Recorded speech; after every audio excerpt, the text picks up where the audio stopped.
Oke, Bisa Pak. Oke ya. Baik, pertama-tama terima kasih sudah bergabung di Google Meet ini ya. Jadi sebenarnya ini di kampus tuh kita hari libur ini, jadi awal puasa, tetapi saya rasa kita bisa melakukan kegiatan perkuliahan tetap berjalan, biarpun ini hari pertama kita menjalankan puasa.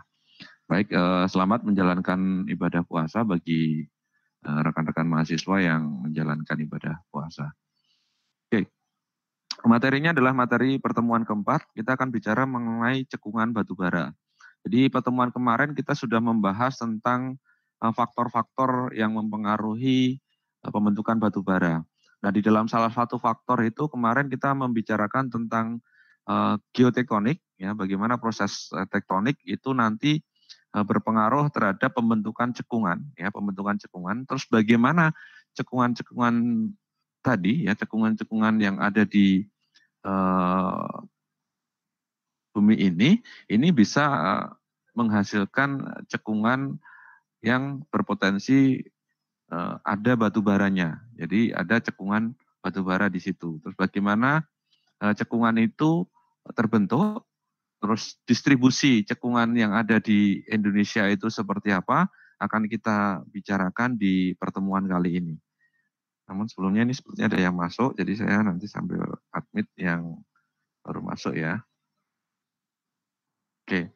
Ada yang pernah mendengar kata-kata cekungan sebelumnya selain di mata kuliah geologi batubara? Lingkungan pengendapan. Pernah Pak.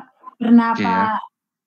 Oke, jadi sudah pernah ya di lingkungan pengendapan, terus kemudian di mata kuliah apa?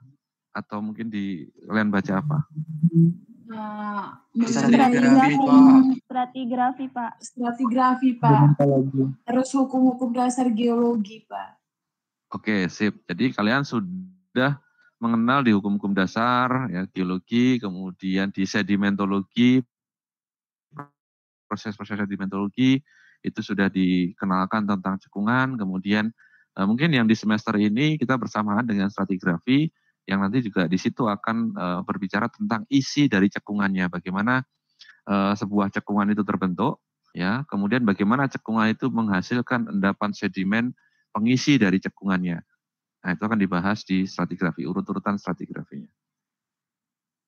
Nah, namun di sini nanti saya akan coba menyampaikan ya bagaimana cekungan-cekungan sedimentasi tadi itu nanti akan menghasilkan batu bara. Jadi tidak semua cekungan sedimen itu terdapat endapan batu bara, ya. Jadi nanti kita akan bicarakan hal tersebut. Bentar, saya masih mengadmit ini, masih belum pada masuk. Oke.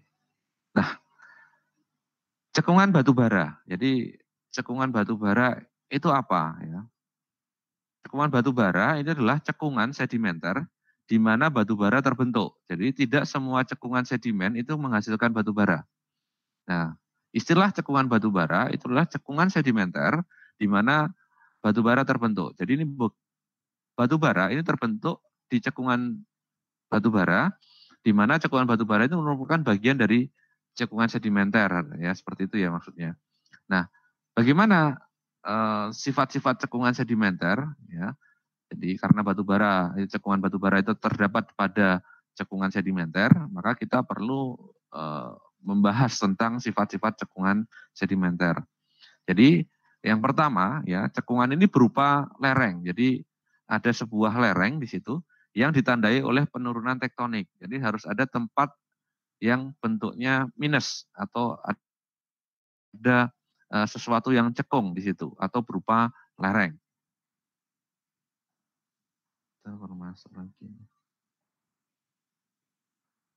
Nah, itu tata yang pertama. Kemudian yang kedua, lapisan-lapisan sedimen ini membaji pada tepi cekungan. Jadi kalau kita bicara tentang hukum-hukum stratigrafi, bahwa lapisan sedimen ya itu dia akan membaji atau menipis ya pada tepi cekungannya, seperti itu. Kemudian yang ketiga, muka pengendapan sebagian atau seluruhnya di atas maupun di bawah permukaan laut.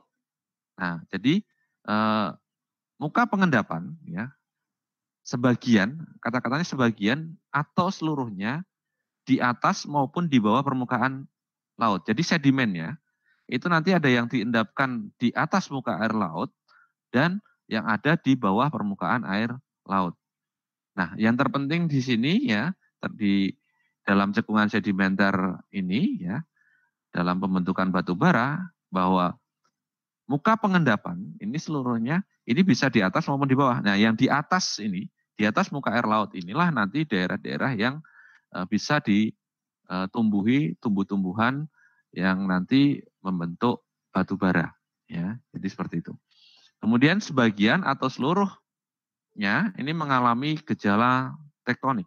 Ya, seluruhnya. Karena bagaimana bisa terbentuk cekung ya karena ada proses tektonik. Kalau tidak ada proses tektonik ya tidak akan ada dinamika morfologi yang tinggi, tidak ada morfologi yang rendah, ya seperti itu.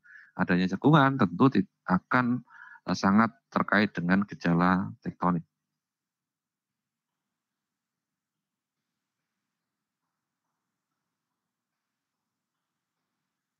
Nah, seperti ini.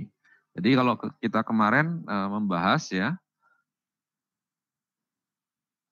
gambar ini sudah saya munculkan ya, bahwa di bumi ini ya ada berbagai macam cekungan sedimen yang dibentuk oleh kegiatan ya tektonik ya, kemudian proses-proses yang ada di bumi ini ya, mulai ada cekungan foreland basin ya.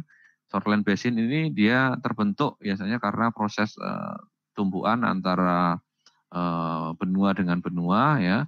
Kemudian di sini akan membentuk morfologi pegunungan yang tinggi ya di depan pegunungan ini ya, misalnya ada sesuatu yang cekung tapi tidak terlalu dalam, tidak membentuk palung, maka ini disebut sebagai foreland basin ya, di sini.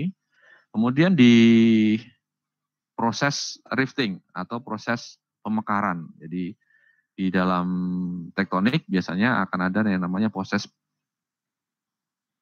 peregangan ya atau tarikan ya, di mana kalau ada sesuatu bagian yang ditarik ya, diregangkan ya seperti itu, maka di bagian tengah itu akan ada bagian yang mengalami penipisan ya. Kalau kalian punya apa ya, punya roti ya, punya roti yang bentuknya kotak, kalian tarik ya, kalian tarik, maka yang terjadi apa? Di bagian tengahnya akan menjadi lebih pipih, akan cekung. Nah, itulah yang disebut sebagai proses pembentukan rift basin atau cekungan karena proses rifting atau pemekaran di situ. Kemudian ada intrakontinental basin ya. Intrakontinental ini biasanya di kontinen, di bagian tengah kontinen. Nah, ini biasanya terbentuk sebagai akibat dari proses rifting yang sudah terhenti di situ ya, seperti itu. Atau proses peregangan ya. Kemudian yang sebelah kanan ini adalah proses pembentukan passive margin atau cekungan ya. Dia bagian pinggir dari cekungan, di mana cekungan pinggir ini adalah bagian dari pinggir dari sebuah kontinen ya, sebagian pinggir dari sebuah kontinen ya, seperti di pinggiran cekungan Kutai Basin yang di Kalimantan Timur itu adalah bagian dari pinggiran dari benua Sunda ya, Sundaland ya, seperti itu. Nah, ini contoh bagaimana proses tektonik yang di bagian bawah ini bisa membentuk sebuah daerah yang cekung. Jadi kalau ini adalah sistem di Sydney Bowen Basin ya di Australia. Ini ada proses subduction di sini. Kemudian subduction ini akan membentuk suatu fenomena, ada busur di sini ya, busur di mana di sini ada terbentuk busur gunung api, kemudian di depan ini biasanya akan terbentuk forward basin, kemudian bagian belakang sebagai reaksi dari proses tumbukan ini dia akan membentuk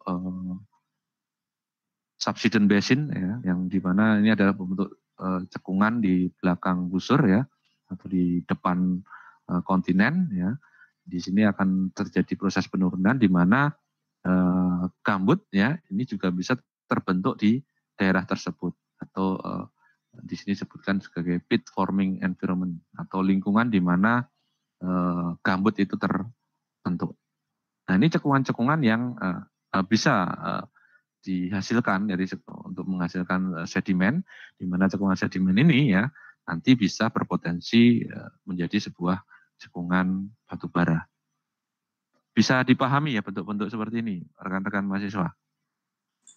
Bisa, Pak. Bisa. Oke ya, jadi intinya ada daerah-daerah yang cekung.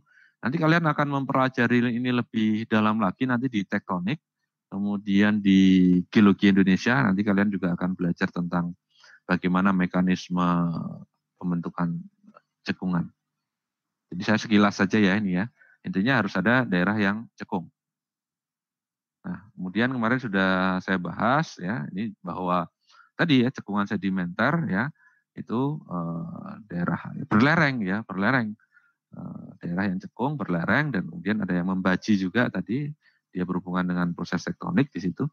Nah, membaji ya, ini karena dia berupa lereng ya, berupa lereng. Jadi kalau ini ada sesuatu yang cekung ya, sesuatu yang cekung ini, saya contohkan, ini ada sesuatu yang cekung seperti ini.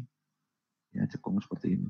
Nah, ini akan terisi oleh sedimen ya, terisi oleh sedimen di sini ya, terisi oleh sedimen seperti ini ya.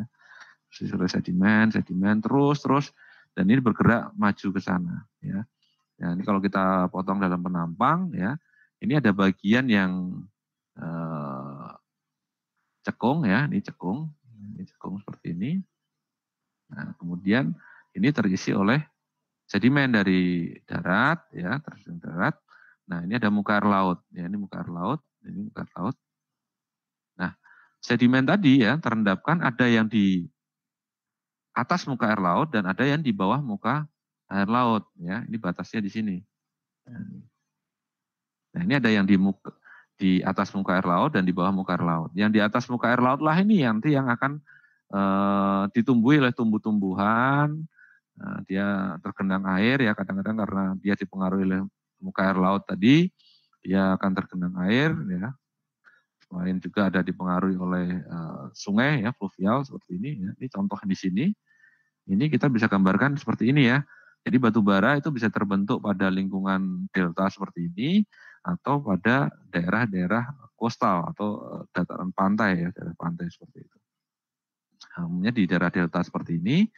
Nah, ini akan tumbuh batu bara di sini ya, tumbuh-tumbuhan membentuk gambut dan nanti bisa membentuk batu bara. Dan ini juga akan tadi disampaikan bahwa cekungan ini dipengaruhi oleh proses tektonik, yaitu adalah yang proses penurunan ya, yang seimbang dengan nanti suplai sedimennya, sehingga kalau ini berlangsung terus ya selama proses pembentukan cekungan tadi seimbang dengan proses penumpukan sedimen dan tumbuh-tumbuhan itu hidup membentuk daerah-daerah gambut seperti ini, maka ini akan bisa menjadi sebuah cekungan batu bara yang menghasilkan endapan-endapan batu bara dengan lapisan-lapisan yang mungkin terdiri dari macam lapisan batu bara di sini. Jadi seperti ini ya. Ini gambarannya. Nanti akan dijelaskan lebih lanjut di stratigrafi ya, mungkin ya proses-prosesnya. Kemudian kemarin di sedimentologi juga sudah dijelaskan. Tetapi prinsipnya seperti ini ya. Bisa dipahami rekan-rekan? Ini konsep dasarnya dulu. Bisa, Pak. Oke, saya lanjutkan. Kalau ada pertanyaan langsung aja ya disampaikan ya. Nah, siapa? Oke. Nah, cekungan sedimen dalam kerangka tektonik lempeng, saya mungkin akan sedikit membahas tentang tektonik lempeng. Nah, relevansinya terhadap pergerakan lempeng tektonik satu terhadap yang lain, maka ini akan menghasilkan berbagai macam sistem tektonik yang nanti akan menghasilkan cekungan-cekungan sedimenter.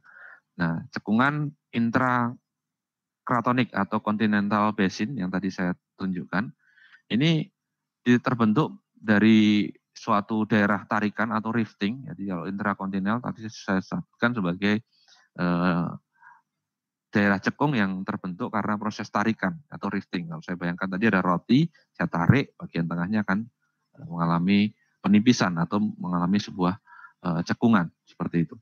Kemudian bisa juga terbentuk ya sebagai akibat proses tumbukan atau collision atau suture related atau foreland basin, ya tumbukan antara benua dengan benua sehingga nanti terbentuk suatu pegunungan di mana di depan pegunungan tadi itu ada daerah yang cekung, ya seperti itu ya. Kemudian juga bisa terbentuk karena proses strike slip atau daerah geseran atau daerah sesar-sesar mendatar ya, serta transform yang nanti menghasilkan cekungan strike slip basin. Kemudian proses di cekungan pinggiran benua atau continental margin. Ya, kalau kita ada daerah di pinggiran benua ya, ini maka akan membentuk suatu cekungan ya atau disebut sebagai passive margin di sini ya, passive margin.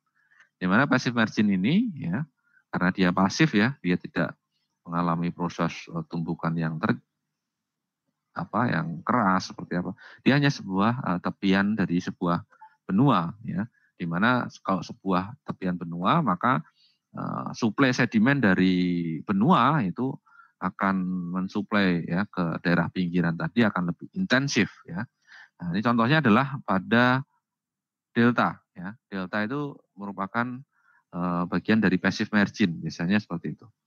Kemudian di aktif continental margin ya, kemudian atau di pinggir aktif kontinen margin ya, atau di bagian biasanya karena proses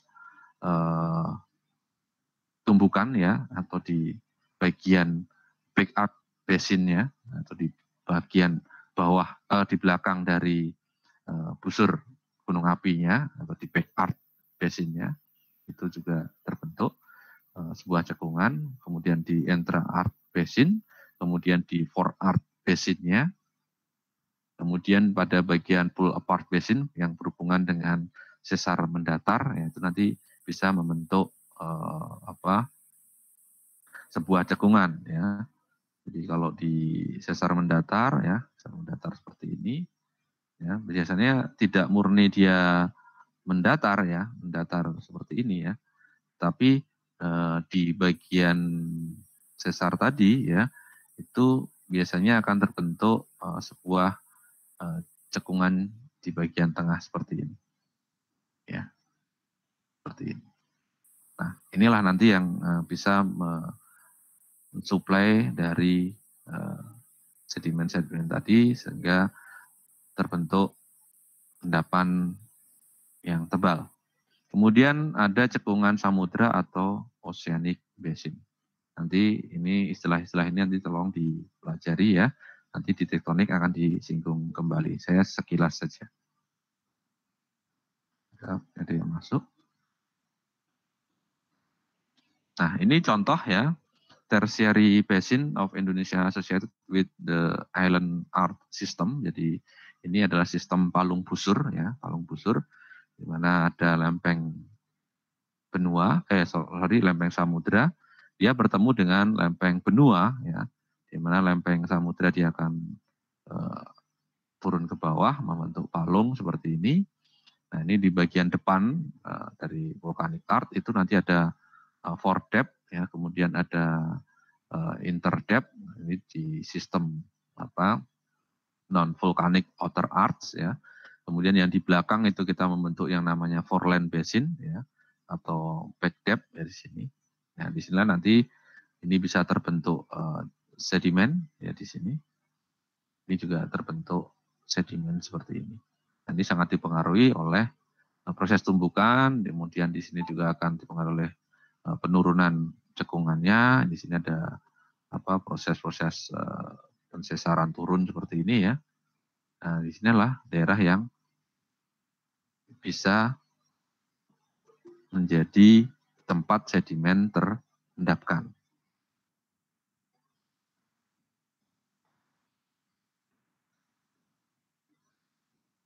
Oke, sudah pernah melihat seperti ini ya, sudah dijelaskan ya di geologi dasar dulu mungkin ya, kemudian di sedimentologi sudah ya. Pernah melihat seperti ini ya? Harusnya familiar ya kalau orang geologi ya. Sistem subduction seperti itu. Oke. Nah, proses-proses tadi ya tentunya juga akan dipengaruhi ya. Kemarin ada umur geologi di mana di umur itu juga akan berpengaruh ya kapan tumbuh-tumbuhan itu mulai membentuk gambut ya. Kalau kita belajar kemarin di pertemuan ketiga bahwa tumbuh subur itu tumbuh-tumbuhan itu mulai dari zaman karbon ya, biarpun di Devon itu sudah ada apa tumbuhan yang hidup ya, tapi tidak banyak. Tapi di karbon ini mulai melimpah, karbon perm ya, sampai nanti di Indonesia kapan di Indonesia? Kemarin masih ingat? Di Indonesia kapan batu bara terbentuk? Halo? Kapan batu bara terbentuk umurnya di Indonesia? Ini gambarnya Miocene, sedikit Pak. berubah. Di mana? Halo? Miocene kalau nggak salah, Pak. Miocene ya, Miocene. Ada yang Eocene juga ya? Eocene ada nggak? Ada ya. Jadi kayak di Nanggulan itu Eocene. Jadi batu bara di Indonesia ini di sini ya Mas. Nah ini di sini. Jadi di Kenozoik atau Tersier. Jadi dia mulai Paleogen dan Neogen ini. Ya sorry salah saya hapus dulu.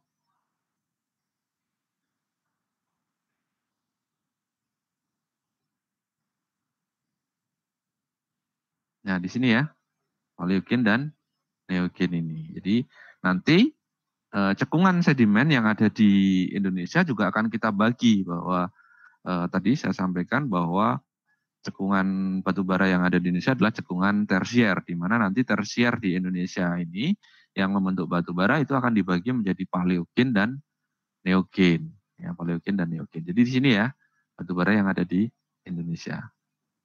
Nah ini distribusi cekungan tersier yang ada di Indonesia. Ini seluruh cekungan yang ada di Indonesia, ya ini ada mulai dari North Sumatera Basin, kemudian ada Sipulga, ada Sentral Sumatera, Bengkulu, kemudian South Sumatera, kemudian South Java, Sunda, North East Java, kemudian North East Java, kemudian ada Ketungau Basin, Melawi Basin, kemudian ada Barito Basin atau cekungan Barito, kemudian Kutai Basin dan Tarakan Basin, dan sampai ke timur sana nanti kita akan lihat Bintuni, Salawati ya. Ini seluruh cekungan sedimen yang ada di Indonesia ya. Jadi ini disebut sebagai cekungan tersier ya. Nah, cekungan ini yang menghasilkan minyak dan batu bara yang ada di Indonesia. Tetapi tidak semua cekungan ini nanti ada batu baranya ya. Nanti ada beberapa cekungan-cekungan yang akan kita bahas ya. Pertama cekungan-cekungan yang ada di bagian darat ya, karena kita batu bara itu di pemanfaatannya rata-rata adalah dilakukan untuk proses penambangan ya, proses penambangan, sehingga kita akan melihat cekungan-cekungan yang ada di onshore ya, seperti itu. Nah, ini kalau kita lihat cekungan batu bara Kenozoik yang ada di Asia Tenggara. Jadi kalau kita lihat yang putus-putus ini, yang warna biru, yang warna biru ini, warna biru ini ya, ini disebut sebagai Sundaland Margin. Ya, Sundaland Margin ada tepian dari Sundaland, di mana tepian-tepian inilah yang menghasilkan sedimen-sedimen tersier yang ada di Asia Tenggara. Nah, yang ada di Indonesia di mana saja ya? Ya, dimulai dari Aceh ya, yang nomor 3 ini. Nomor 3. Ini adalah West Aceh ya. Kemudian ada Sentral Sumatera, kemudian ada South Sumatera, kemudian Bengkulu Basin ya di depan ini yang nomor 6. Kemudian nomor 7 adalah Ketungau. kemudian 8 ini adalah Melawi, kemudian 9 ini Upper Kutai, kemudian 10 Lower Kutai, 11 ini adalah Barito, kemudian 12 ini adalah Pasir, ya, 13 adalah Asam-Asam, kemudian 14 ini adalah Tarakan, kemudian 15 adalah Salawati, Bintuni, ya. Ini yang ada di Indonesia. Kemudian kalau di luar negeri ya, ada di Malaysia yang 17 ini adalah Sarawak, ya. Kemudian daerah Filipina, ya, ini ada banyak ya, cekungan-cekungan yang ada di Filipina, dan ini ada di bagian Myanmar ya, seperti itu. Nanti kita fokusnya adalah yang ada di Indonesia. Nah, kalau kita lihat ya lebih lanjut, ya kalau kita lihat cekungan-cekungan yang ada batu baranya ya di Indonesia ini kebanyakan tersebar di Indonesia bagian barat. Di Indonesia bagian timur ada nggak batu bara? Ada, cekungannya adalah di sini di 15 sama 16. Ini ada di mana itu? Ada yang pernah kenal di 15 sama 16 itu? Itu disebut sebagai cekungan Salawati dan cekungan Bintuni. Nah, nanti kita akan lihat kenapa ya. Kalau kita lihat di sini di Indonesia bagian barat ya, Indonesia bagian barat ini ya. Ini cekungannya relatif banyak, cekungan batu baranya relatif banyak daripada yang ada di Indonesia Timur. Kira-kira apa yang mempengaruhi cekungan yang ada di Indonesia bagian barat dan cekungan yang ada di Indonesia bagian timur itu berbeda? Aktivitas tektoniknya apa? Aktivitas tektonik, betul. Jadi interaksi tektonik yang ada di Indonesia bagian barat dengan di Indonesia bagian timur itu berbeda, sehingga dia akan berpengaruh kapan terbentuknya cekungan tadi, ya, mulai terbentuk cekungan sedimentur kapan, kemudian pengisian sedimentasinya juga akan kapan terjadi, kemudian gambut itu bisa tumbuh subur itu pada kondisi seperti apa dan kapan. Itu nanti kita bahas lebih lanjut. Nah, kenapa Indonesia memiliki potensi batu bara yang tebal, yang banyak ya, yang besar? Yang pertama adalah paleogeografi dan iklim purba yang tepat. Jadi karena dekat dengan khatulistiwa, ya, iklimnya tropis ya di Indonesia itu, kemudian curah hujan tinggi sepanjang tahun, itu karena iklim. Kemudian tumbuh-tumbuhan berkembang baik, sehingga apa? Suplai material organik ini berlimpah.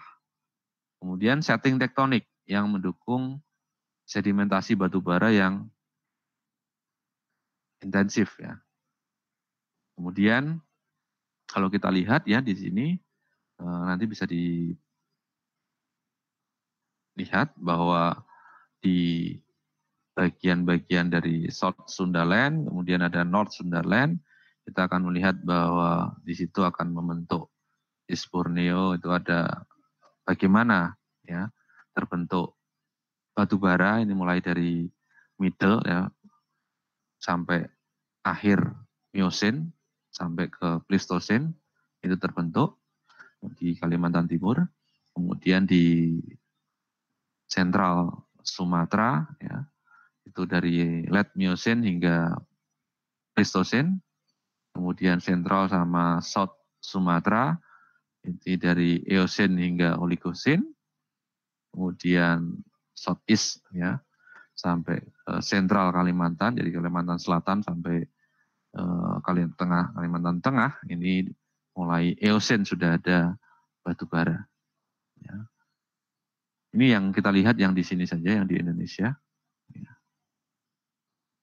Jadi mulai Eocene inilah nanti batu bara yang ada di Indonesia itu terbentuk. Nah ini juga akan dipengaruhi bagaimana terbentuknya, ya, yang seperti yang di Southeast, di Kalimantan Selatan dan di Kalimantan Tengah itu dipengaruhi oleh proses ekstensi atau proses peregangan, ya, di mana dia akan mulai ya dari permulaan sampai akhir karena rifting, proses pemekaran ya, di situ. Kemudian di Sentral dan South Sumatera ini proses synrift ya, bagaimana cekungan tadi terbentuk bersamaan dengan proses rifting. Kemudian di Central dan Southern Sumatera, ya ini juga di late Miocene sampai Pleistocene, ini dipengaruhi oleh proses backyard tectonic setting. Ya.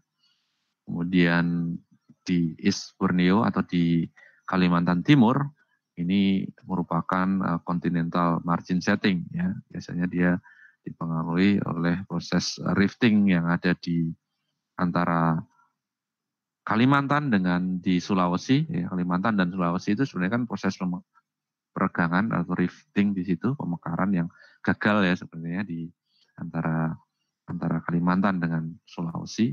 Jadi kalau kita lihat Kalimantan seperti ini ya, Kalimantan seperti ini. Ya, di sini ada Sulawesi, gambar Sulawesi seperti ini ya. Nah, di sini sebenarnya dia karena proses rifting di sini, ya, proses rifting. Nah, di sini adalah bagian dari Sundaland yang di sini banyak menghasilkan endapan-endapan delta di sini, ya seperti ini. Karena ini bagian dari Sundaland. Seperti itu. Nah ini contoh cekungan batu bara yang ada di Indonesia bagian barat dan Indonesia bagian timur, di mana di sini kalau kita lihat ini sudah mulai dikerjakan dari mulai 198, kemudian 1999 ya, tahun 98, 99 ya warna kuning seperti ini ya. Kemudian ini ada 99 sampai 2000 tahun 2000 yang warna hijau ya. Ini terdistribusi banyak yaitu di Indonesia bagian barat ya. Indonesia bagian barat seperti ini. Ya, dikerjakan. Nah ini kalau saya cuplik dari gambarnya yang di Asia Tenggara tadi ya, yang khusus di Indonesia ya, ini kita lihat bagaimana Cenozoic coal bearing sedimentary basin ya, atau cekungan tersier yang ada di Indonesia itu menghasilkan batu bara. Ya ini di pertama adalah di Aceh, ini nomor 1.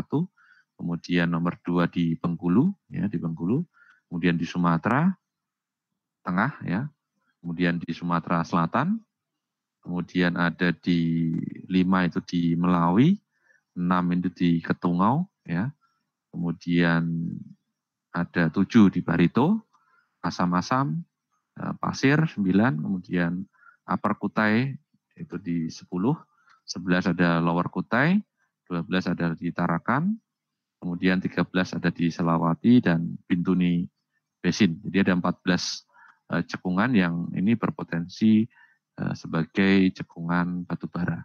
Saya pernah bekerja di Central Sumatera Basin, kemudian di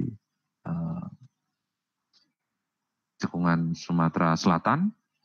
Bengkulu saya belum pernah, kemudian di sini di 6 ini di Ketungau Basin di perbatasan Malaysia dengan Kalimantan Barat, saya pernah bekerja di situ. Kemudian di 7 itu di cekungan Barito, baik yang di Kalimantan Tengah maupun di Kalimantan Selatan saya pernah. Kemudian di Asam-Asam saya pernah, Asam-Asam Basin. Kemudian di 10 ada di Upper Kutai dan di Lower Kutai saya pernah. Kemudian di Tarakan saya juga pernah. Yang belum saya di Indonesia Timur, di Selawati dan di Bintuni belum pernah saya. Seperti itu. Nah ini distribusi cekungan tersier yang ada di Indonesia yang menghasilkan batu bara. Jadi ini hanya 14 cekungan penghasil batu bara ini di sini. Di Jawa ada ya, tapi tidak terlalu besar cekungan batu bara yang ada di Jawa. Yang eksploitasinya juga tidak terlalu banyak, yang dieksploitasi hanya di daerah Banten ya. Kemudian kita juga masih bisa menjumpai cekungan di daerah Jawa Tengah, kemudian di Kulon Progo itu kita ada batu bara, di Pacitan juga ada batu bara, tapi tidak terlalu banyak. Nah, bagaimana distribusi tadi bisa ada di bagian barat Indonesia dan ada di bagian timur Indonesia? Ini tidak lepas dari sistem geologi kepulauan yang ada di Indonesia yang dipengaruhi oleh tektonik lempeng. Jadi kalau kita lihat bahwa Indonesia ini dipengaruhi oleh aktivitas dari 3 lempeng besar. Ya. Yang pertama adalah lempeng India Australia yang dari arah selatan, relatif selatan. Kemudian lempeng Eurasia yang bergerak relatif dari barat laut ke tenggara. Kemudian lempeng Pasifik, ya, lempeng Pasifik yang bergerak relatif dari arah timur laut ke arah barat dan barat daya, ya, seperti itu.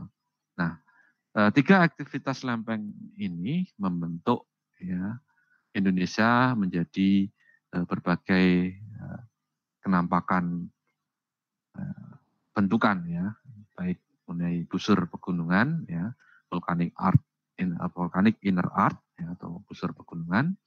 Kemudian ada busur kepulauan atau non volcanic outer art, ya. Kemudian membentuk cekungan sedimen.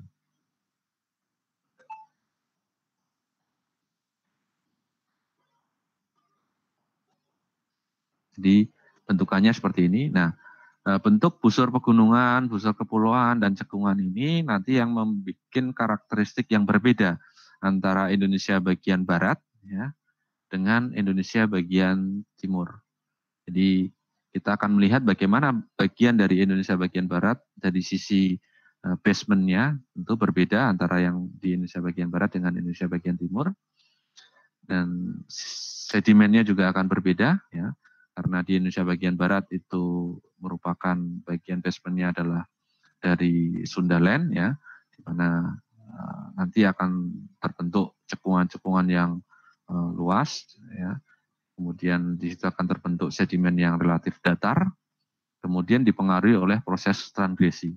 Sedangkan yang di Indonesia bagian timur, ya, ini akan diawali mulai dari awal tersier, ini mengalami transgresi. Jadi di Indonesia bagian timur itu karena dia merupakan paparan, ya, ini dia sangat dipengaruhi oleh sedimen cekungannya itu terisi oleh karbonat platform. Jadi di Indonesia Timur itu rata-rata sedimennya itu merupakan sedimen laut yang dia terbentuk karbonat yang tebal sehingga baru batu bara itu terbentuk baru pada akhir-akhir, ya, umurnya masih muda. Nanti kita akan lihat bagaimana ternyata di Indonesia bagian timur di cekungan Salawati dan cekungan Bintuni itu terbentuk batu bara muda. Berbeda dengan di Indonesia bagian barat. Nah, cekungan batu bara yang ada di Indonesia kita bagi menjadi 2 cekungan, yaitu cekungan Indonesia bagian barat dan cekungan Indonesia bagian timur. Nah, cekungan Indonesia bagian barat ini merupakan paparan Sunda, ya. Sedangkan di cekungan Indonesia bagian timur merupakan paparan Sahul, ya. Paparan Sunda ini merupakan inti kontinen yang dikelilingi oleh cekungan-cekungan sedimen di sepanjang busur kepulauan. Jadi kalau kita lihat tadi di Indonesia bagian barat ini merupakan bagian dari paparan Sunda atau bagian dari Sundaland, di mana dia di sebuah Sundaland tadi di bagian tepi-tepinya tentu ini akan terbentuk cekungan-cekungan sedimenter, ya, di sepanjang busur kepulauan. Nah, berbeda dengan Indonesia bagian timur yang merupakan paparan Sahul yang merupakan inti kontinennya. Jadi dia masih bagian dari inti kontinen. Nah, kalau kita lihat, ya, Indonesia bagian barat, jadi kita bicara dulu tentang cekungan batu bara yang ada di Indonesia bagian barat. Nah, di cekungan Indonesia bagian barat itu dibagi menjadi 2. Tadi saya sampaikan bahwa di Indonesia itu dibagi menjadi Paleogen dan Neogen. Nah, cekungannya akan dibagi menjadi cekungan Paleogen dan cekungan Neogen. Nah, cekungan Paleogen ini merupakan subzaman tersier yang terdiri dari Paleosen, Eosen, dan Oligosen. Nah, dari cekungan Paleogen ini, ya, ini dipengaruhi oleh fase transgresi atau kenaikan muka air laut atau genang laut. Kemudian selanjutnya ada cekungan Neogen. Nah, ini subzaman tersiernya adalah Miosen dan Plistosen. Jadi kalau Paleogen itu Paleosen, Eosen, Oligosen. Kemudian kalau Neogen itu Miosen, Pliosen. Nah, ini di cekungan neogen ini ya, yang ada di Indonesia bagian barat, ini dipengaruhi oleh fase regresi. Ya. Nah, apa yang memisahkan antara cekungan paleogen dan cekungan neogen yang ada di Indonesia bagian barat? Nah, ini dipisahkan oleh aktivitas vulkanik oligomiosin. Jadi di oligosen ini terjadi proses aktivitas vulkanisme yang besar ya, yaitu pada oligosen yang menghasilkan gunung-gunung api, ya, material-material vulkanik, ya, ini sebagai pemisah, ya, terutama di daerah di Jawa, ya, di Jawa.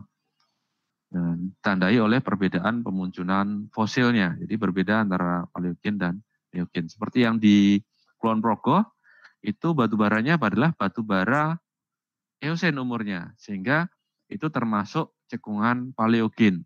Nah, dia masuk ke formasi Nanggulan, ya, di mana formasi Nanggulan itu di berumur Eosen.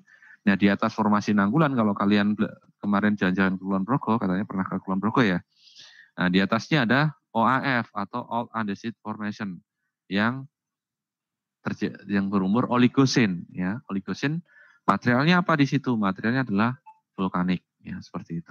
Nah, itu pemisahnya adalah di Oligocene. Itu kalau di Jawa. Tapi beda lagi nanti di Kalimantan, paleogen dan neogennya.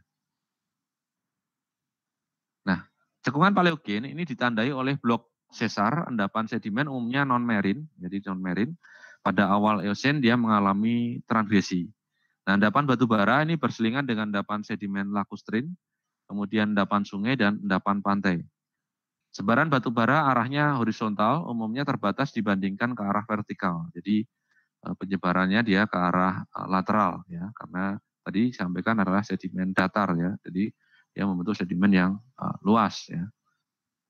Kemudian kalau distribusinya untuk cekungan paleogen, ini di Sumatera ada cekungan ombilin, di Jawa adalah cekungan bayah dan cimandiri, kemudian di Kalimantan adalah di pasir dan barito, kemudian di Sulawesi ada cekungan kasama dan enrekang, ya.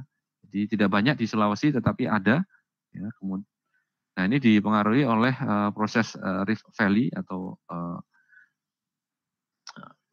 cekungan yang dari proses rifting, ya, atau pemekaran, ya, untuk lereng-lereng di situ untuk rifting, ya, bersamaan dengan proses rifting itu terisi, ya, proses pemekaran membentuk cekungan, dan itu bersamaan dengan proses pembentukan cekungan tadi, ya, ini diisi oleh sedimen, ya. Kemudian di forart dan inner arc basin. Kemudian cekungan yang kedua, ya, setelah paleogen adalah neogen. Ya, cekungan ini berkembang bersebelahan dengan busur vulkanik dalam atau back deep basin. Kemudian pengendapan sedimen plastik menutupi cekungan intramontana yang berumur paleogen. Nah, ini berkembang rawa-rawa yang merupakan tempat subur untuk tumbuhan bahan pembentuk batu bara. Nah, cekungan neogen yang ada di Indonesia bagian barat, ini ada di active margin forart dan backarc basin di Sumatera, kemudian backarc basin di Jawa, kemudian passive margin ada di delta basin dan carbonate platform di Kalimantan Timur. Jadi kalau di Kalimantan Timur nanti ada passive margin, itu dia akan membentuk delta. Kemudian ada di struktur related basin, tadi di Meratus Ring, ini akan membentuk barito, asam-asam, dan pasir basin. Nah, ini yang neogen yang ada di Indonesia bagian barat.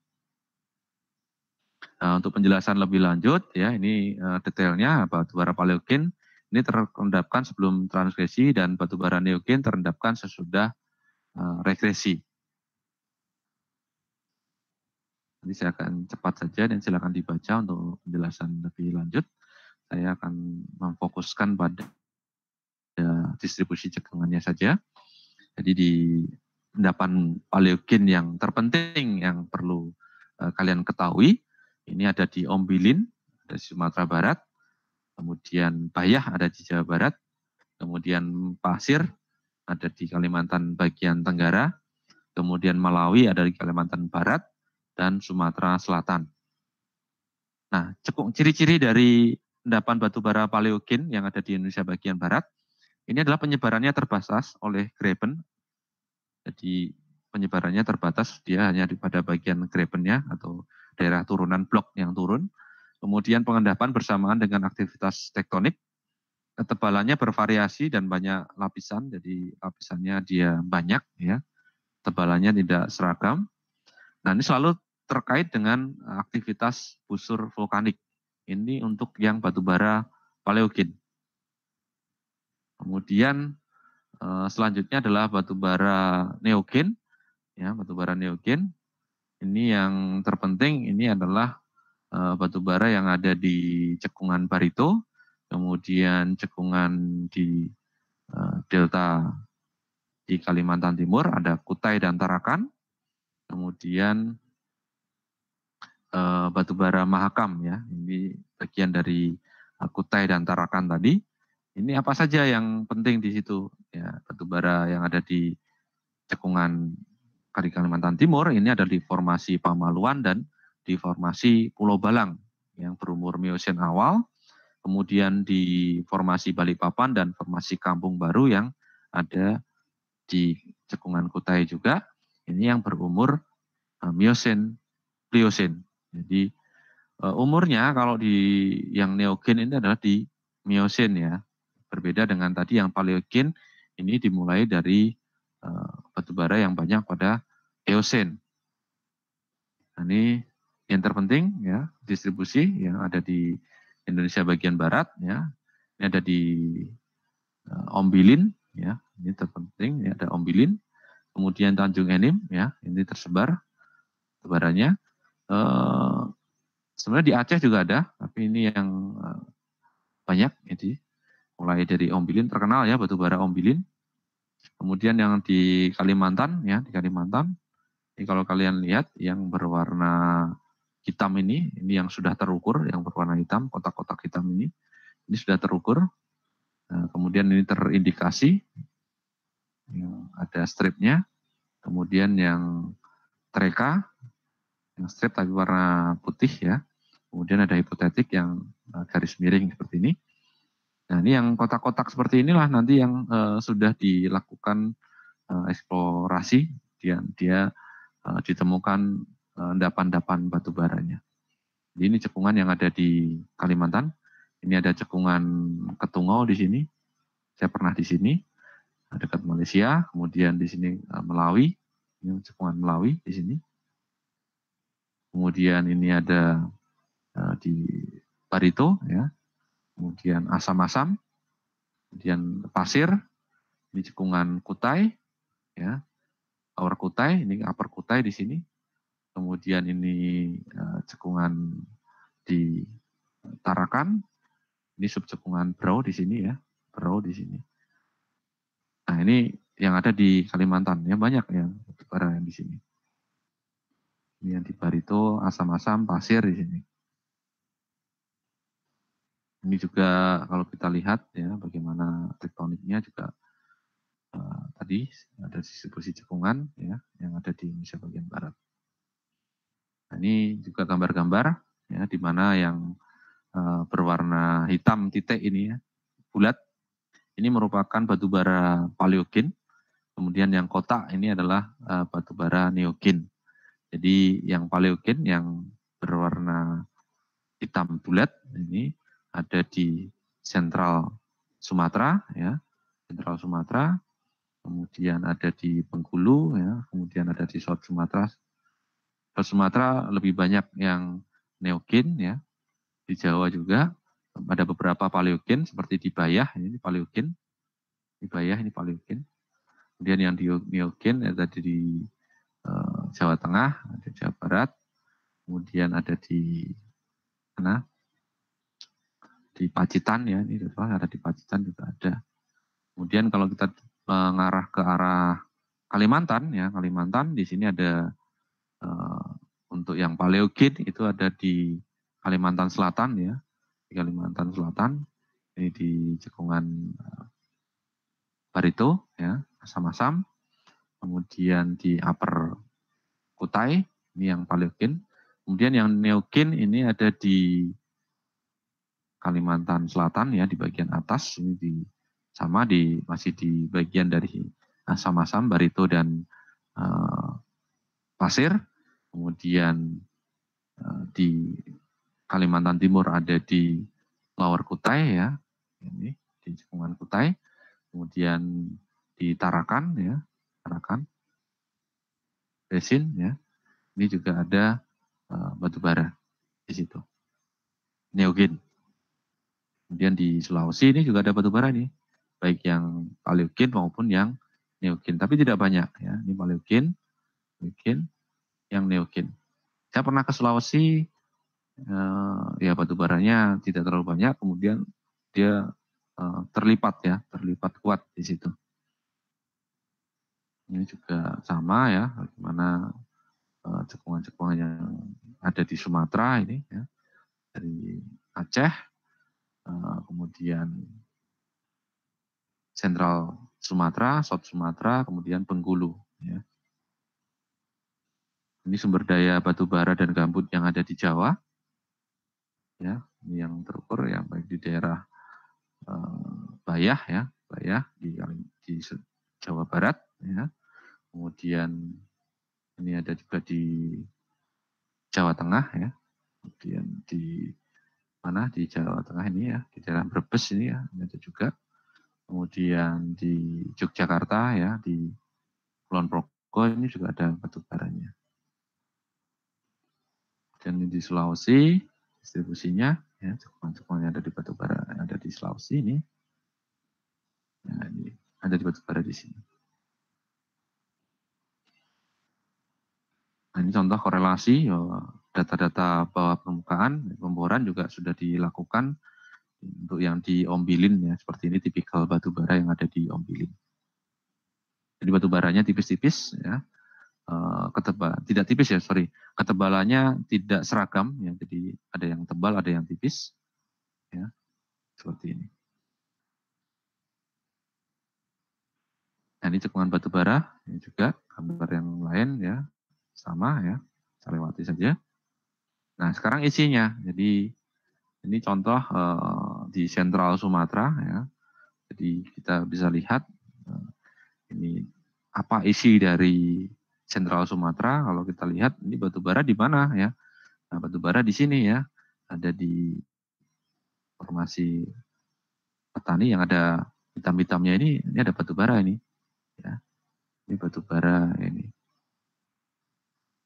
Di Kerinci ya, seperti ini ada batu baranya. Di Kelesa ini juga ada batu baranya ya. Kemudian Lakat ini juga ada. Ini di Menggala ini ada batu baranya juga. Kemudian di South Sumatera ya, South Sumatera ini ada batu baranya di formasi Muara Enim. Ini terkenal juga nih, formasi Muara Enim ada batu bara. Di formasi Air Benakat ada sedikit ya. Kemudian di Palembang ada di Muara Enim ya, juga ada batu bara ya. Ini yang di South Sumatera yang di Palembang. Jadi ada dua, South Palembang di Jambi dan di South Sumatera di Jambi dan South Sumatera di Palembang.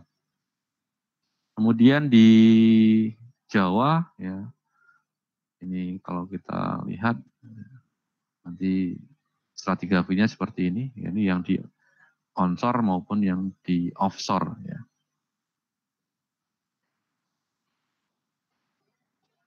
Kemudian yang di Kalimantan ini, cekungan-cekungan yang ada di Kalimantan, banyak ada di batu bara itu di Barito, Kutai, dan Tarakan. Ya, kalau kita lihat di Barito, ini mulai Eosin, ini di formasi Tanjung. Formasi Tanjung itu ada batu bara, ya, di formasi Tanjung. Ini termasuk batu bara, apa kalau Eosin di Tanjung? Paleogen atau Neogen? Ada yang tahu? Udah hafal masih nih?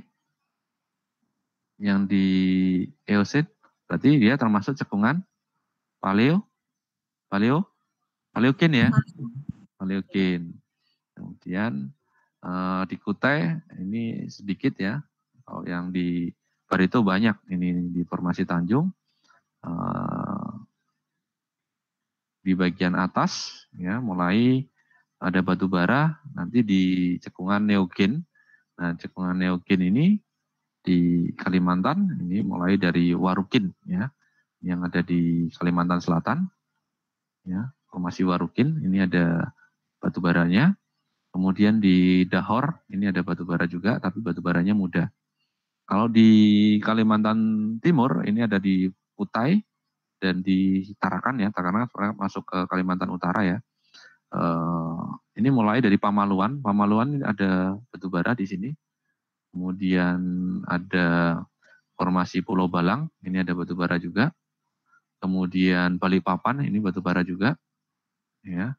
Kemudian Kampung Baru, ini ada batu bara juga. Kemudian ini yang di Tarakan, ya. Ini sudah mulai ada batu bara. Yang banyak diambil sekarang adalah di Lati, ya. Kemudian di Tarakan ini Besin, ini ada formasi Tarakan, ini ada batu baranya juga, ya. Ini contoh kalau kita melihat stratigrafinya. Kalau urutan stratigrafi cekungannya bagaimana, Pak? Cekungannya adalah kalau di Barito, ya, mulai terendapkan Tanjung, kemudian ada Berai, kemudian ada Warukin, ada Dahor di situ. Nah, yang ada batu baranya di mana? Di Tanjung, kalau yang Paleogen. Kemudian yang Neogen di mana? Di Warukin, Dahor, ya, seperti itu. Kalau batu baranya yang tua dengan yang berumur muda, kira-kira kualitasnya lebih baik yang mana secara umum? Tentu akan lebih baik yang berumur tua, ya, yang berumur tua, seperti itu. Kalau di berumur tua, biasanya kualitasnya akan baik, kandungan kalorinya akan relatif lebih tinggi. Kalau di Barito, Besin, ya banyak tambang-tambang batu bara yang ada di sana, ya, di Kalimantan Selatan, yang besar seperti di Adaro, Arutmin, ya, seperti itu. Borneo Indobara, ya. Di Kalimantan Timur, ya, ada Kaltim Primakol, ada apa, Kideko, ada Tani Tukul, sekarang ada Santan Batubara, ada Mahakam Sumberjaya, banyak, ya, di Kalimantan Timur. Kemudian kalau di Tarakan, ya, nanti ada Tarakan Basin, ya, itu nanti ada Brokul, ya, yang gede di situ.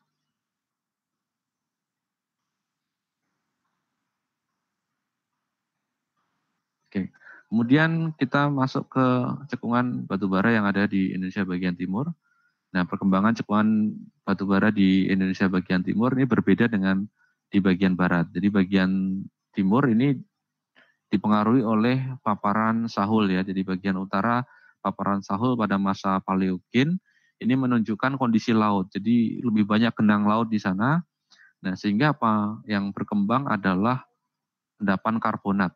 Ya, jadi dia berada di bawah muka air laut, sedimen-sedimennya, sehingga banyakkan batuan-batuannya adalah batuan-batuan karbonat, batu gamping banyak di situ.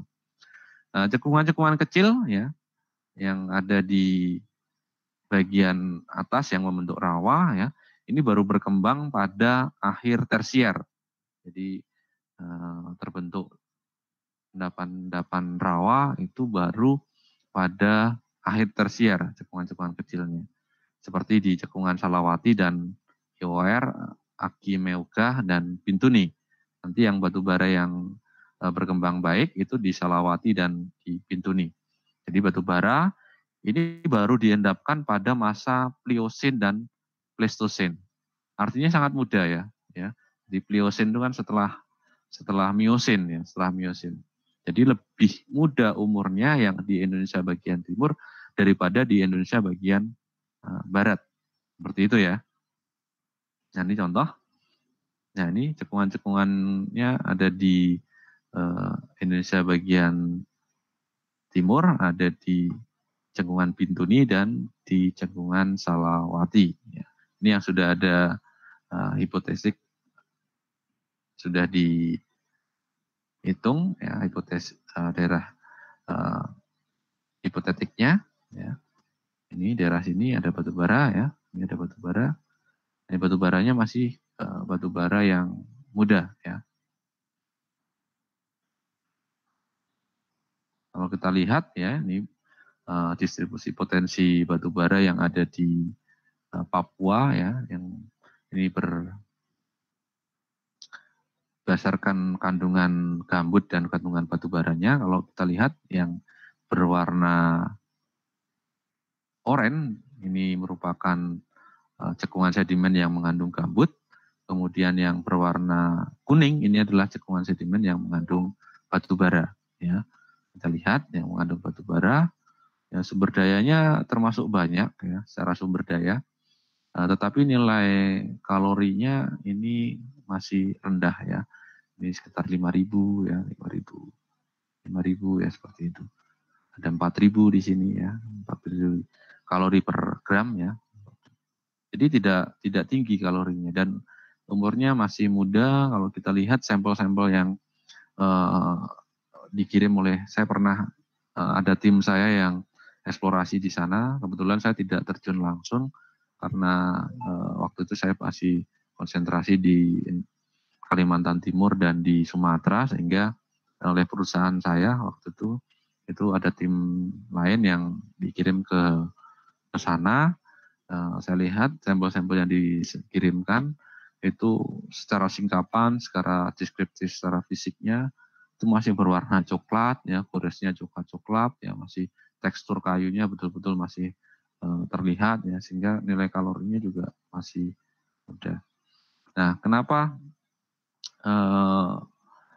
sedikit batu bara di Indonesia bagian timur? Yang kita lihat ini di secara stratigrafi ya memang tadi disampaikan bahwa Indonesia bagian timur itu dipengaruhi oleh paparan sahul yang lama tergenang oleh endapan laut ya, tergenang laut, sehingga yang terendapkan adalah sedimen karbonat di situ. Ini kalau kita lihat ini dari Miosen ke bawah ya, Miosen ke arah yang lebih tua. Di sini adalah sedimennya adalah sedimen-sedimen karbonat ya, ada batu gamping ya, di situ adalah batu lempung karbonat seperti itu. Baru sedimen-sedimen yang diendapkan menghasilkan endapan-endapan batu bara ini baru ke Pliocene sampai ke Pleistocene ya, di sini ada batu bara. Ada di Klaseman dan Sele ya. Di Klaseman ini ada batu baranya. Kemudian di cekungan Bituni ya. Di Bituni juga gitu ya. Ini dari Miosen ke bawah ini batu gamping semua ini kalau kita lihat simbolnya ini ya. Batu gamping. Artinya dulu digenang laut di sini. Ya, mulai agak membentuk cekungan-cekungan kecil yang ini menghasilkan endapan-endapan batu bara, ini baru ke Pliocene sampai ke Pleistocene. Ini ada di mana formasi yang ada batu baranya? Yang ini ada di Steenkool, ya ini Steenkool ini ada hitam-hitam ini batu bara ini, ya. Kemudian di Sele, ya Sele ini nanti mandeng gambut ya, gambut. Yang banyak adalah di Steenkool, ya Steenkool ini akan ada endapan-endapan batu bara yang umurnya memang mudah ya, nilai kalorinya juga tidak terlalu tinggi. Ini yang membedakan kenapa di Indonesia bagian timur dan di Indonesia bagian barat ini berbeda. Karena di Indonesia bagian barat ini dia berupa paparan Sunda ya. Kemudian di Indonesia bagian timur dia berupa paparan Sahul yang secara tektonik ya itu membentuk sebuah cekungan yang besar ya, mengalami proses genang laut di situ lama sampai ke Miocene yang ada di Indonesia bagian timur. Begitu juga yang ini ada di Gula Basin ya. Untuk selanjutnya untuk analisis cekungan mungkin ini tidak saya singgung. Nanti yang terpenting adalah kalau kita melakukan analisis cekungan batu bara, kita harus melihat data geologi permukaan, data geologi bawah permukaan, data mineralogi dan petrologi organik, kemudian data geokimia dan data petrokimia serta data paleoekologi. Nah, ini contoh kalau kita melihat ya Kalimantan ya, kita Kalimantan. Di Kalimantan ada di mana batu bara ya, kita bisa lihat oh batu bara ada di daerah sini ya. Kita lihat Kalau kita mau eksplorasi di mana? Oh ya di sini. Kita mau eksplorasi daerah sini. Di mana di situ? Oh di situ itu ada di Cekungan Kutai ya. Ini Cekungan Kutai di sini ya. Di Cekungan Kutai. Nah Cekungan Kutai. Nah ternyata Cekungan Kutai kita bisa lihat ya di situ stratigrafinya seperti apa. Nah sekarang kita punya peta geologi regional yang sudah diterbitkan oleh P3G ya. Badan Geologi ya.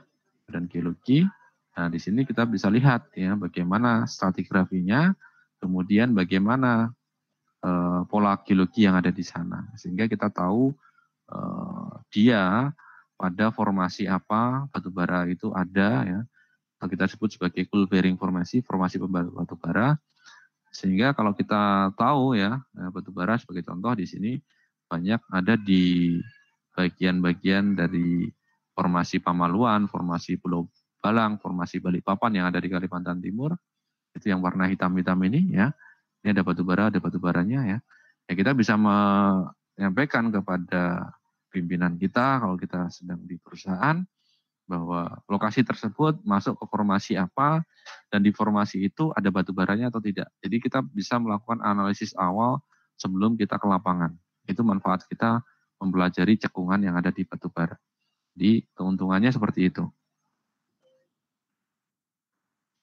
Oke, saya tunjukkan seperti ini. Jadi setelah kita mengetahui distribusi cekungan-cekungan yang ada di Indonesia bagian Barat dan Indonesia bagian Timur, ini memudahkan kita pada saat nanti kita akan melakukan analisis. Contoh kalau kalian nanti diberikan suatu lokasi dengan koordinat tertentu, ya. Di koordinat tersebut dengan luasan tertentu, dengan wilayah administrasi tertentu, kira-kira di situ ada batu baranya atau tidak. Jadi kalau ada pertanyaan seperti itu, waktu kalian masih di Jakarta, ketemu bos pengusaha batu bara atau kalian bekerja di situ, ditanyain sebagai geologis. Di lokasi tersebut kira-kira ada batu baranya atau tidak. Nah kita bisa melihat dari formasi-formasi yang ada di dalam cekungan tadi.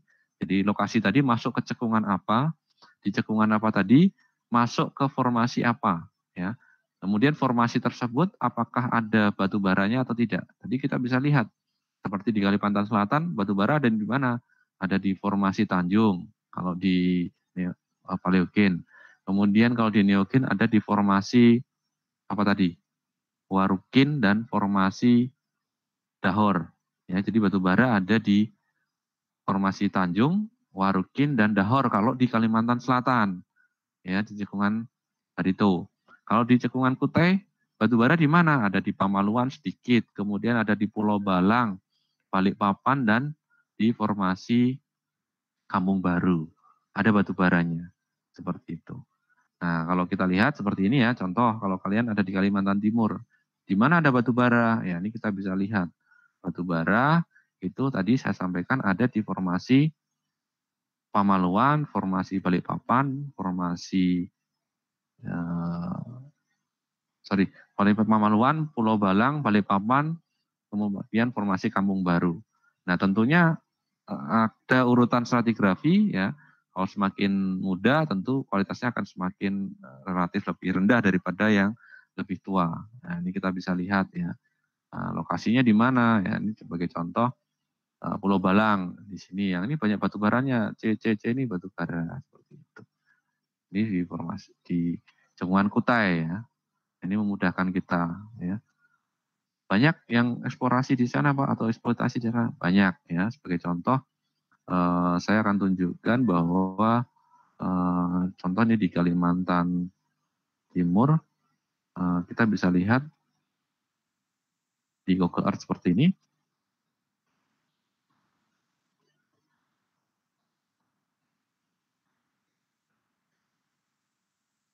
Ada pertanyaan rekan-rekan sambil nunggu? Ini saya tunjukkan di Google Earth.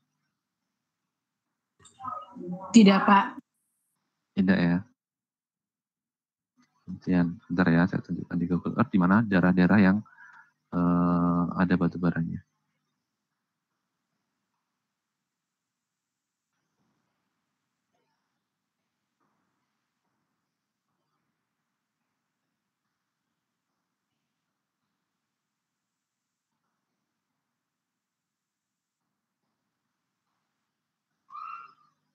Izin bertanya, Pak.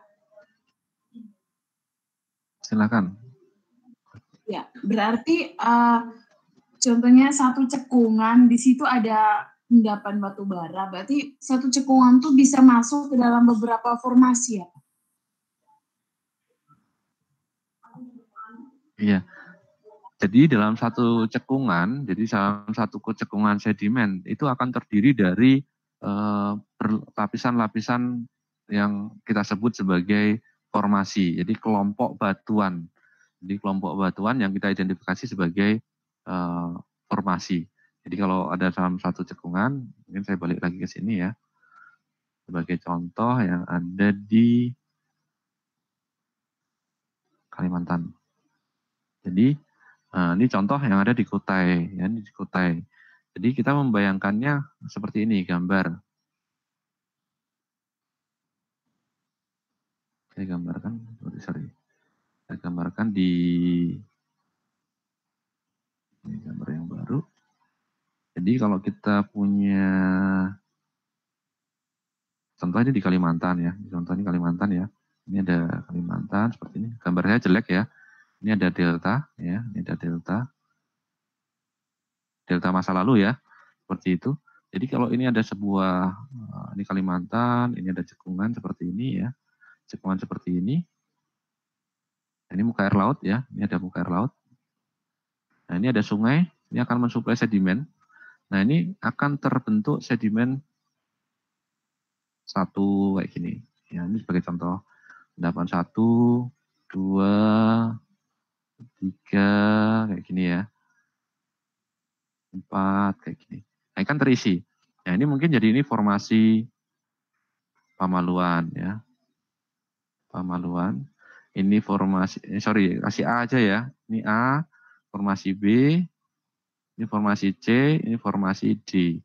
Jadi isinya adalah A, B, C, D. Ini contohnya formasi Pamaluan, formasi Pulau Balang, formasi Balikpapan, formasi Kampung Baru, seperti itu urutannya Mbak.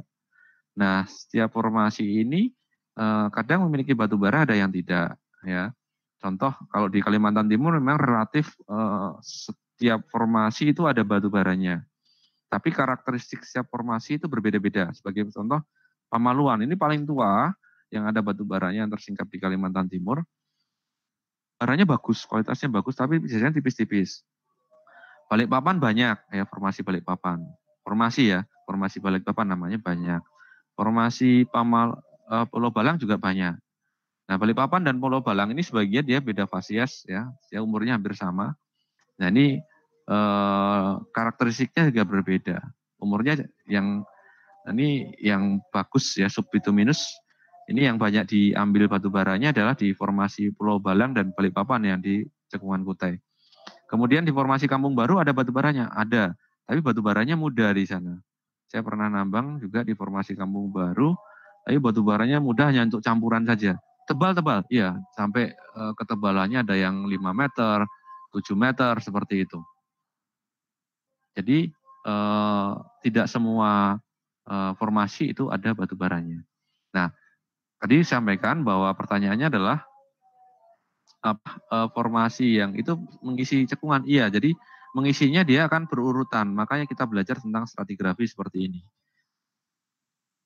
Jadi di bagian bawah ini ada formasi Tanjung, kemudian ada formasi Berai, kemudian ada formasi Warukin, dan formasi Dahor. Seperti ini Mbak, susunan urutan batuan yang ada di sana. Kalau nanti lokasinya di Berai, formasi Berai seperti ini, ada batu baranya enggak?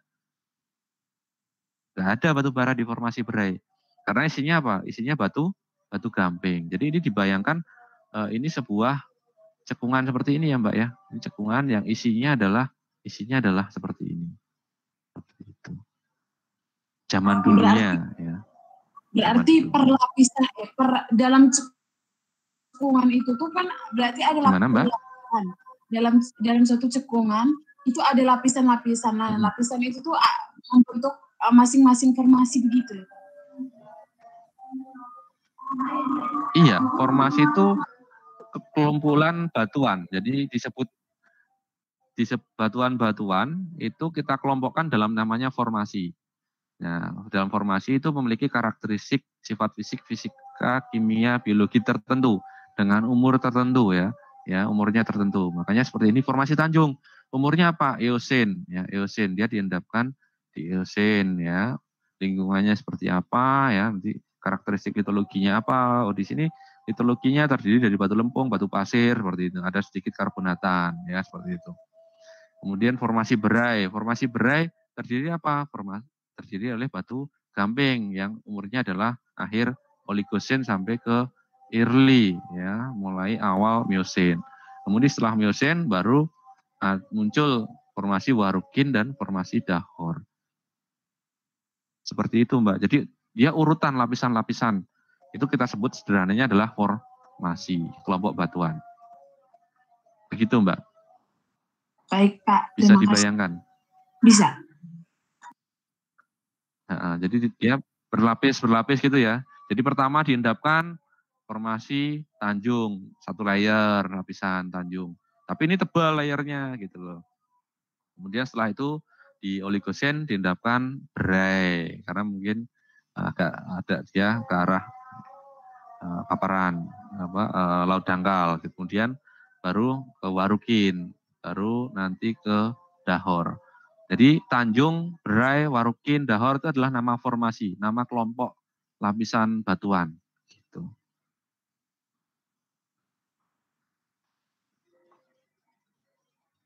Nah, saya balik lagi ya. Jadi kalau kita lihat di sini kita bisa tunjukkan tadi. Nah, kita bisa bermain seperti ini. Nah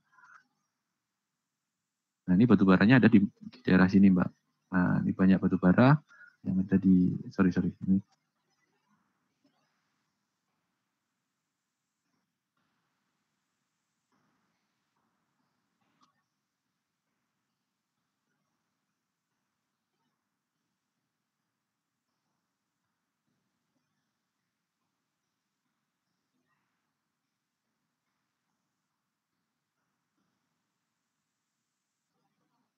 Ke zoom terus ya. Saya ingin menunjukkan ini saja bahwa ternyata di cekungan Kutai maupun di cekungan Barito ini banyak batu bara yang sudah dieksploitasi maupun dieksplorasi. Ini lokasi-lokasi yang ada di Kalimantan Timur maupun di Kalimantan Selatan. Ini lokasi-lokasi perusahaan-perusahaan yang ada di Kalimantan Timur. Nah, ini rata-rata banyak ya di Kalimantan Timur, di Kalimantan Selatan. Nah, ini lokasi-lokasinya. Ini belum banyak yang saya plotkan ya. Ini yang saya dapatkan datanya saja. Ini rata-rata kalau kita lihat ya. Nah, sudah penuh ya di coupling. Karena di situ memang berpotensi untuk diambil batu baranya. Ini yang ada di Kalimantan Timur, ya di Kalimantan Selatan, ini kemudian di Tarakan ya, Tarakan, Berau ya seperti itu. Banyak batu bara yang ada di Kalimantan. Ini yang saya punya datanya, ya masih banyak sebenarnya gambar-gambar yang bisa kita tunjukkan. Oke, mungkin itu ada pertanyaan rekan-rekan, silakan. Jadi mungkin ada istilah-istilah yang mungkin masih baru, nanti tolong dipahami lebih lanjut nanti pada mata kuliah yang lain ya. Tapi pada prinsipnya bahwa kita di semester ini kalian mengenal bahwa ada cekungan sedimenter yang ada di Indonesia bagian barat dan Indonesia bagian timur di mana isinya ada yang formasi-formasi yang merupakan formasi pembawa batu bara. Itu nanti yang perlu dicermati. Oke? Bisa dipahami atau mungkin kalau masih ada yang bisa, ditanyakan Pak. Silahkan. Oke, jadi saya mengenalkan ini saja ya. Oke, mungkin selanjutnya saya ada tugas kedua. Tugas kedua nanti saya ada di LMS, silahkan silakan dibuka di LMS-nya. Tugasnya adalah mencari stratigrafi. Jadi ada pertanyaan tentang formasi, isinya ya. Jadi silakan cari salah satu cekungan yang kalian ingin angkat ya. Contoh di cekungan Kutai atau cekungan Barito ataukah cekungan Sumatera Tengah atau Sumatera Selatan atau cekungan Bengkulu. Nanti kalian tuliskan stratigrafinya, formasi-formasi yang ada di dalam cekungan tersebut. Di cekungan tersebut formasinya apa saja, saya bukakan aja. Kemudian yang kedua, itu sebutkan formasi yang ada batubaranya. Ya, gitu. Jadi pertama, cari satu cekungan batubara yang ada di Indonesia. Silakan, saya tidak menentukan cekungannya di mana. Bisa cekungan Kalimantan Timur, cekungan Kutai, cekungan Tarakan, cekungan Barito, atau cekungan di Sumatera, Sumatera Tengah, Sumatera Selatan, Bengkulu ya, atau di Papua sana ya, di Salawati atau Bintuni. Nah, silakan disebutkan urutan formasi-formasi yang ada, formasi-formasi yang menyusunnya, formasinya apa saja. Nah, dari formasi-formasi tersebut, yang ada batubaranya di formasi apa? Itu tugas kalian untuk di pertemuan kali ini. Halo? Bisa dipahami tugasnya? Bisa. Halo? Siap. Bisa ya? Oke. Bisa Pak, bisa Pak. Nomor 1 itu kan disuruh sebutkan satu cekungan batubara. Itu bisa kalau nanti disertakan dengan yang seperti yang contoh yang tadi Bapak tampilkan di slide-nya ya, yang susunan stratigrafi. Iya. Iya, jadi dalam satu cekungan itu isinya formasi apa saja. Contoh di cekungan Barito, itu ada formasi Tanjung, formasi Warukin, ada formasi Dahor, kayak gitu ya. Nah, di formasi-formasi tersebut yang ada batubaranya di mana? Ya, kayak gitu. Contoh di cekungan Serayu Selatan bagian timur di Kulon Progo ya, cekungan Kulon Progo kita sebut aja. Di cekungan Kulon Progo terdiri dari apa? Formasi Nanggulan, formasi Andesit Tua, formasi Jonggrangan, formasi Sentolo ya kayak gitu ya. Ada cekungannya itu formasi Nanggulan terdiri dari litologinya apa saja? Oh, batu pasir, batu lempung gitu kan. Formasi Andesit Tua apa? Breksi, lava. Formasi Jonggrangan, Namping, kemudian batu gamping masif. Formasi Sentolo, batu gamping berlapis. Nah, dari formasi-formasi yang ada di cekungan Kulon Progo tersebut, yang ada batu baranya di mana? Yang ada batu baranya adalah di formasi Nanggulan. Itu jawaban yang nomor 2. Cuman gitu aja. Baik, Pak. Bisa dipahami? Bisa, Pak. Bisa, Pak. Bisa. Aja, kalian mencoba memahami isi yang ada di dalam cekungannya. Oke? Baik. Ada pertanyaan sebelum saya tutup? Tidak, Pak. Kalau tidak ada, saya cukupkan sekian. Silahkan mengerjakan tugas, ya dikumpulkan juga melalui LMS. Kemudian yang belum mengumpulkan tugas pertemuan kedua atau tugas pertama, nanti silahkan disusulkan ya. Itu saya ingatkan kembali. Mungkin itu dari saya. Terima kasih atas perhatiannya. Bila ada yang belum jelas, silahkan disampaikan. Kita diskusi tidak formal saja. Tadi juga di kuliah saya juga santai, tidak terlalu formal. Mungkin itu dari saya cukupkan sekian. Saya selamat menjalankan ibadah puasa bagi yang menjalankan. Saya akhiri, selamat siang. Siang.